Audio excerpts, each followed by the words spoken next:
शाळेमध्ये सरकारी नोकरी लावून देण्याच्या नावाखाली लाखो रुपयाची फसवणूक झाल्याची धक्कादायक घटना समोर आली आहे।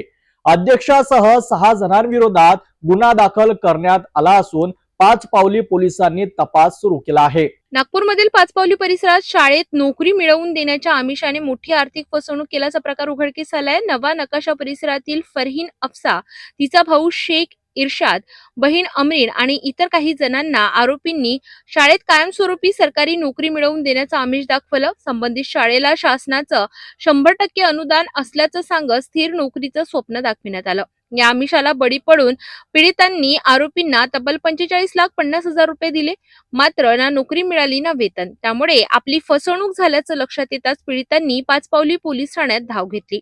या प्रकरणी अध्यक्षासह 6 जणांविरोधात फसवणुकीचा गुन्हा दाखल करण्यात आलाय। पाचपावली पोलीस ठाण्याचे वरिष्ठ पोलीस निरीक्षक बाबूराव राऊत यांनी दिलेल्या माहितीनुसार आरोपींविरोधात गुन्हा नोंदविण्यात आला असून पुढील तपास सुरू आहे। या घटनेमुळे नोकरीच्या आमिषाने होणाऱ्या फसवणुकीबाबत पुन्हा एकदा गंभीर प्रश्न निर्माण झालाय। नवा नकाशा येथील राहणारी महिला जे क्वालिफाईड टीचरसाठी त्यांना एक संस्थापकाशी भेट करून देणारी HM आहे नवा नकाशाची।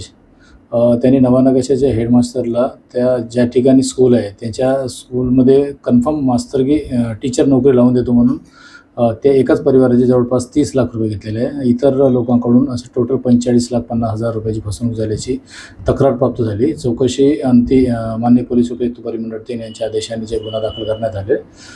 याच्यात भंडाराच्या पापड येथे राहणारा एक लतीफ पठाण म्हणून आहे, आणखी 2 हेड HM आहेत, त्यांना मदत करणारे इतर संस्थाचे सदस्य वगैरे टोटल 6 आरोपीवर गुन्हा दाखल करण्यात आलेला आहे। हे तपास गुन्हे पोलीस निरीक्षक श्री युनुस शेख हे साहेब तपास करीत आहे।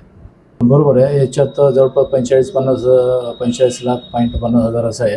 याच्यात आणखी रक्कमही वाढू शकते, पीडिताही वाढू शकतात आणि आरोपी वाढू शकतात। याच्यात नेमकं शिक्षण अधिकाऱ्याचं पत्रकार खरे आहे अशा समजून खोटं प्रमाणपत्र दाखवून यांना ग्रँट असल्याची माहिती देऊन टप्प्याटप्प्याने पैसे घेतलेले आहे। हा प्रकरण विषय गंभीर आहे, त्याच्यामुळे दुय्यम पोलीस निरीक्षक यांना तपास दिलेला आहे। नोकरीच्या नावाखाली होणाऱ्या अशा फसवणुकीपासून सावध राहणं अत्यंत गरजेचं आहे। कुठल्याही प्रकारच्या अफवांवर विश्वास ठेवण्याआधी योग्य पडताळणी करणं महत्त्वाचं आहे।